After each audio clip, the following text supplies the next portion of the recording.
बर'नि बिग्रायारिखौ फासि होनो ओंखारदों सरकारा बे जाबाय दुखुनि खौरां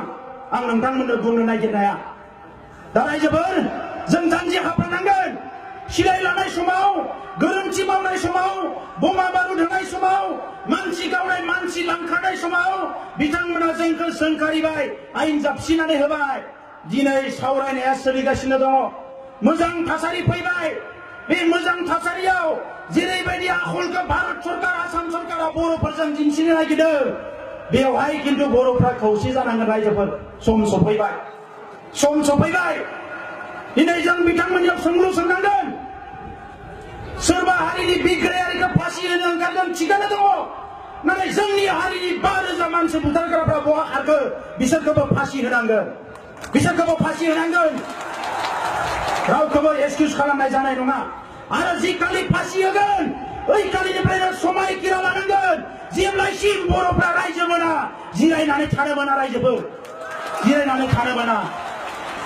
बे जायानो जाथों बियो सासे बर' फिसा दिनै जोंनि गोरबो गाबखांदों मा आखल बेलाय इलेक्सनफ्रा सोमावसाराखै नामा इलेक्सनफ्रा मानसि बुथाराखै नामा आलफाफ्रा मानसि बुथाराखै नामा सोर मानसि बुथाराखै आसामनि हिस्ट्रियाव सोरखौ फासि होदों आसाम सरकारा सोरखौ फासि होदों बर' दिनै दिल्ली सरकारा बिथांमोननि एजेन्सिसफ्रा मा खालामदों दिनै नुवाखै नामा बिथांमोना रायजोफोर जोंखौ खुगा गैया होननानै रायजो गैया होननानै आयेन कानुना जोंनि आखायाव गैया होननानै बिथांमोना जा गोसो बेखौनो खालामगोन जों आरो सहायनानै थागोन बियो कुनु दिन जानो हाया रायजोफोर बे कुनु दिन जानो हाया जेब्ला बर' आइजोफोरखौ जिनाहारि खालामदों जोंनि आइजोफ्रा राजा लामायाव ओंखारदों जेब्ला बर' जोहोलावफोरखौ नायगार गावथारदों जोंनि रायजो राजा गोरिब गुन्द्रा आइ आफाया राजा लामायाव ओंखारदों आरो दिनै बर'फ्रा खौसे लेखा गोरों लेखा रोङै बयबो खौसे बर'फ्रा दिनै साफ्रोमबो बर' फिसायानो बड'लेण्डनि थाखाय बर'नि सोमावसारनायनि थाखाय खौसे आरो बेबायदि समाव जुदि सरकारा जोंनि हारिखौ ध्वंस खालामनायनि हाबाफारि लायोबा बेखौ जों कुनुदिन सहायनो हानाय नङा रायजोफोर दा नंखायनो आं नोंथांमोनखौ खावलायगोन नैबे सेप्तेम्बर मासाव जोंहा दिल्लीयाव फिसा हाबाफारि दङ जों सानैसो दैदेनगिरिफोर थांगोन अक्ट'बर मासाव जोंहा मोननै सुबुंगौमा दङ नभेम्बर मासाव जोंहा दिल्लीयाव हाबाफारि दङ आरो डिसेम्बर मासाव दिनैसिम जाफेरै मोनसे हाबाफारि मावनांगोन रायजोफोर बे क'क्राझारनिफ्राय लानानै धेमाजिनि गेजेराव सा सानजा मोनसे माइ दुब्लि नागिरनाय जाथों जेराव खेबसेनि थाखाय खमसे खम 5 लाख बर' फिसाफ्रा खौसे जानांगोन खमसे खम 5 लाख आरो এই खालिनो भारत सरकार आसाम सरकारखौ जोङो हुसियार खालामनानै होनांगोन जे जानला मानलाखौ जों मानिनाय नङा बे बर'फ्रा गावनि मोनथायनि थाखाय गावनि न'नि मानसिफोरखौबो स्पेयार खालामबोआखै नागारबोआखै आरो बे बर'फ्रा मालायजों जुजिनानै फासयनायनि खर' गंलायनायनि कुनु खोथा गैया रायजोफोर हागोन ना हाया रायजोफोर दा बेखौनो आं खावलायबाय जे दिनैनि समाव जोंनि लाइमोनफोर सेंग्राफोर जेरैबायदि थासारियाव दङ जोंनि संग्रामा दाबो जोबाखै रायजोफोर जों राजा लामायाव दङ जोङो फोथाराव दङ जोंनि सेंग्राफ्रा दाबो हाग्रायाव दङ जोंनि सेंग्राफ्रा डिजिगनेटेड केम्पआव दङ जोंनि सेंग्राफ्रा दाबो लाइमोनफ्रा 24 घन्टा हाबा मावगासिनो दङ सोरबा साइकेल सालायदों सोरबा आथिंजों थाबायदों सोरबा जाय जेरै हायो जोंनि रिभलिउसना सोलिगासिनो दङ दा बे समाव रायजोफोर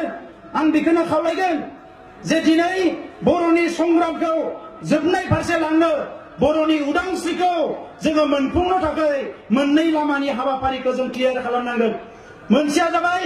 राजखान्थिनि उदांस्रि जोंनि हाखौ जोंनो बेंनो मोननाय जोंनि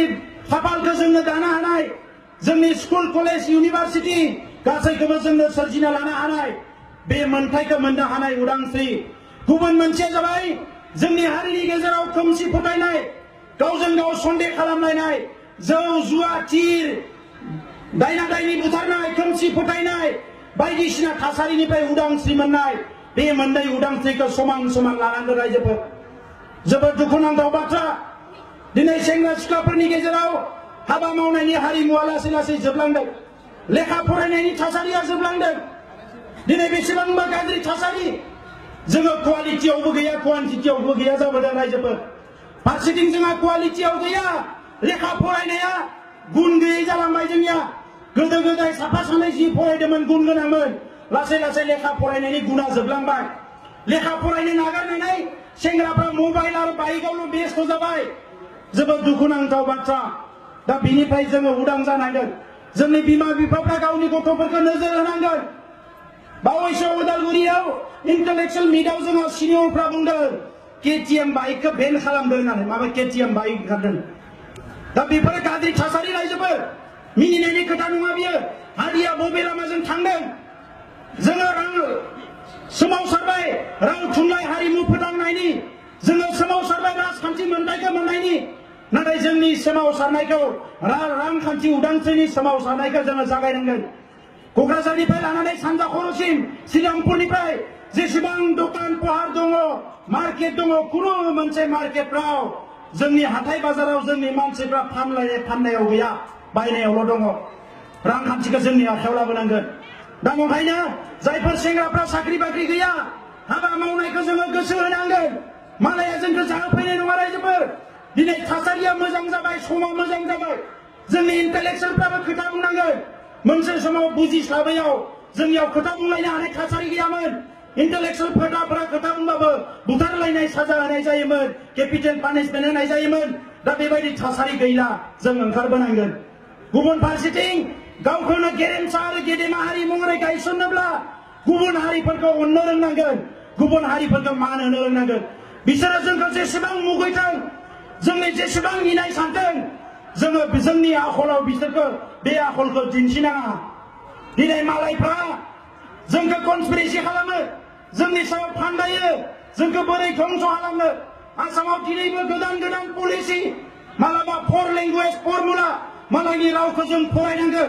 मालाबा माबा माबि जोंनि सायाव जाबसिननानै होनो नागिरो नाथाय जों बेखौ गनायबोआखै दिनै एलपि स्कुलनिफ्राय लानानै इउनिभार्सिटिनि बर' मिडियामाव प्रब्लेम जेंनायानो जेंना मास्टार गैया मा गैया बर' मिडियामा थैहां थैहां अबस्था बे मानि थाखाय जाखो आसाम गभर्नमेन्टआ बेखौनो खालामदों राव थुनलाइ हारिमु सिबिनो जायगा गैया ओरैबायदि अबस्था नंखायनो जेराव दङ जोङो बेवहाय जोंनि राव थुनलाइ हारिमुखौ मोजाङै सिबिनांगोन रायजोफोर हारिनि फारसे सांग्रां जानांगोन बेनिखायनो दाख्लै बे उदालगुरियावनो इन्टेलेक्सुवेला खावलायनाय बायदि आंबो बुंनो नागिरदों जे दिनै जोंनि जातीयताबाद माहारिबादा सोंलु फैदोंनो मानो बर' गथ'फ्रा गावनि बिमाखौ आइ आरो बिफाखौ आफा होनला दा सासे सानसुमाया होनदों जे खमसे खम 70% जोंनि बर' गथ'फ्रा बिमा बिफाखौ आइ आफा होनला ओंखायनो आं खावलायदों फैगौ 2 अक्ट'बर महात्मा गान्धीनि जोनोम सान आरो महात्मा गान्धीया ब्रिटिशनि जिखौ गाना होननानै खुना गारनानै भारतनिफ्राय माने ब्रिटिशनिफ्राय भारतखौ उदांस्रि लादोंमोन आरो जोंबो बर'आ उदांस्रि मोननो थाखाय गावनि हारिखौ मुलुगाव गायसननानै दोननो थाखाय बे महात्मा गान्धीनि जोनोम साननिफ्राय मालायनि राव मालायनि सोदोब बिखौ गावनि बिमा बिफाखौ लिंनायाव बाहायनो मोना बर' रोंदारों साफ्रोमबो मुलुगाव थांना थानाय बर' फिसाफ्रा गावनि बिमाखौ आइ आरो बिफाखौ आफा होननांगौ लाजिनायनि खोथा गैया जातीयताबादा बेनिफ्राय जागायनांगौ रायजोफोर जोंनि गाननाय जोमनायखौ फोथांनानै लाखिनांगोन बे गासैबो खोथाफोरखौ साननानै आङो नोंथांमोननो बेखौ खावलायदों जे टटेल रिभलुसननि खोथा जोङो माखासे बिथिङाव कमप्रमाइज खालामनो मोना दा आं बारा गोलाव बुंला रायजोफोर जोंहा माखासे दैदेनगिरि दङ बयबो गुसुं गुसुं बिबुंथि लाखिगोन दिनै जोङो फिन नैबे सुबुं गौमानिफ्राय जोंनि जार्निखौ जोङो सुरु खालामफिनबाय आरो बिनि उनाव कन्टिनिउ मुभमेन्ट जागोन कन्टिनिउ गुबुन गुबुन हाबाफारि जागोन दा बेवहाय माइ हानायजों लोगोसे न'खरनि खामानि मावनायजों लोगोसे जाहाथे सोमावसारनायखौ गोख्रोङै लांबाय थायो दिनै आसामाव इन्डियायाव आं दानिनो बुंदों सरकाराबो आसरित जिनिस जाय होख्रावो जाय बुंनो रोंगो जाय माने आगोलाव थाङो बेखौसो नायसनो जाय उनाव थायो बेखौ मालाबाबो नायसनजाया दा बेनिखायनो जों ओरैबायदि थासारि खालामनानै दोननांगोन इन्डियायाव गाबोन गोदान रायजो सोरजियोबानो 1 नाम्बाराव जाहाथे बड'लेण्डनि नामा फैग्रोयो दा नंखायनो आं सेंग्राफोरखौ खावलायदों दिनै टुइटार फेसबुक जि जायो कन्टिनिउ बड'लेण्ड आन्दोलना सानसे जाबा मा जानो मास मोनसे गाहाम बेखौ टुइट खालामबाय थानांगौ हरबाय थानांगौ मिडियायाव जोंहा बियो ओंखारबाय थानांगोन दा अब्लासो बे बड'लेण्ड आन्दोलन दिनै गुबुन जायगानिफ्राय फन खालामो मानसिफ्रा नै नोंथांमोना ओरैबायदि प्रग्राम खालामदों इ मुभमेन्ट खालामदों राजा लामा जथेदों बिराद सोलिगासिनो दङ जोंनिफ्रायनो गुबुनफ्रा सोलोंगासिनो दङ होनदों आरो आसामनि बे हारसाफोरखौ जुदि एसे गोसोखौ गलि होनांगौबा गोसोखौ थेर बेथेर खालामनांगौबा जोंनि सोमावसारनाया गोख्रोंनिफ्राय गोख्रों जानांगोन बिथांमोननि अबस्थायाबो मोजां नङा रायजोफोर दिनै एनआरसिखौ लानानै सिटिजेनशिप बिलखौ लानानै बिथांमोननि अबस्थायाबो गाज्रि बिथांमोना सानदोंमोन मैदेराथ' खुनुदिन सरकार दानो हाला ओंखायनो बिबारावनो गाखोनानै जाथिखौ दानोसै थाङै थुङै बिबारखौ दिनै सरकार दाहोना लाबाय बिथांमोनाबो बुंबाय जाति माति भेटि हा बिथाखौ सोरजिगोन हारिखौ लाखिगोन बेबायदि बुंनानै सरकाराव फैबाय गोदै गोदै बुंनानै नै सरकाराव जिरायना लानानै एनआरसिनि खामानिया गन्डगोल जाबाय सिटिजेनशिप बिल पास खालामबाय दायो कुनु मोनसे खामानिया गद गैला दिनै अबस्थाया बिथांमोनाबो जोबोद गाज्रि आरो बिनिखायनो बुंदों hit the iron when it is hot सोरा जेला गुदुं जायो अब्ला देनांगौ अब्लासो सिखा रुवाया जोङो सोरजिनो हायो ओंखायनो दायो आसामा गुदुं जादों बे गुदुं जानायाव सिरि थानो मोना रायजोफोर जोंहाबो गावनि जायगायाव गावनि आवाजखौ होबाय थानांगोन खालि जोंहा नन भायलेन्ट रावखौबो जोङो गोरोन्थिखौ खालामनाङा सोरबा अन्थाइ खुबैदों सोरबा माबा मोनसे आखल दिन्थिदों बेफोरखौ लानानै जोंहा खर' सानो नाङा जोङो जाहाथे बेवहाय एकदम डिसिप्लिनजों थाङो डिसिप्लिनजोंसो जोङो दावहाखौ देरहागोन रायजोफोर आंहा 100% बिश्वास दङ जे बड'लेण्डनि जि सोमावसारनाय बियो जिर' थांनाय नङा दिनै नङा गाबोन बड'लेण्डआथ' जाखानांगोनानो बेजों लोगोसे बर' आइ आफाफोरनि हास्थायनाय गांनाय उखैनाया सानसे नङा सानसे जेरैखि जाया जाफुंगोन आरो बियो जोंनि खामानि मावनायनि सायाव सोनारगोन এই সময়ত মই এইটোকে ক'ব বিচাৰিছো আজি অসমত জাতি মাটি ভেটি গড়া এটা চৰকাৰ আছে তেখেতসকলে কৈছিলে খৰাইঘাটৰ শেষ ৰণ আৰু এই খৰাইঘাটৰ শেষ ৰণত অসমীয়া জাতি বচাও হ'ব আজি কি কি কৰিছে অসমৰ ৰাইজে দেখিবলৈ পাইছে অসমীয়া জাতি বাঁচাইছে অসমীয়া ভেটি বাঁচাইছে না অসমীয়াৰ মাটি বাঁচাইছে অসমৰ ৰাইজে খুব ভালদৰে জানে আমিতো খুব ভালদৰে নাজানো কিয়নো সেইটো জানাৰ সুযোগ আমাক দিয়া নাই চৰকাৰো দিয়া নাই আৰু বেচৰকাৰী জাতীয় বিগম নেতা সংগঠন বিলাকো আমাক এই সুযোগটো দিয়া নাই গতিকে আমাৰ খুব ইচ্ছা থাকিল অসমত এই চৰকাৰখনে যি কৰে অসমৰ ভালৰ কাৰণে কৰক অসমীয়া জাতিটো বাঁচাই ৰাখক ইয়াৰ ভাষা সংস্কৃতি থলুৱা যি বাৰে বৰণীয়া সংস্কৃতি বাঁচাই ৰাখক সেইটোৱে আমাৰ তৰফৰ পৰা শুভেচ্ছা থাকিল কিন্তু আমাৰ প্ৰশ্ন এই চৰকাৰখনে আমাৰ ভাষা সংস্কৃতি ৰক্ষণাবেক্ষণ দিবনে নাই আমাৰ ভূমিৰ নিৰাপত্তা দিবনে নাই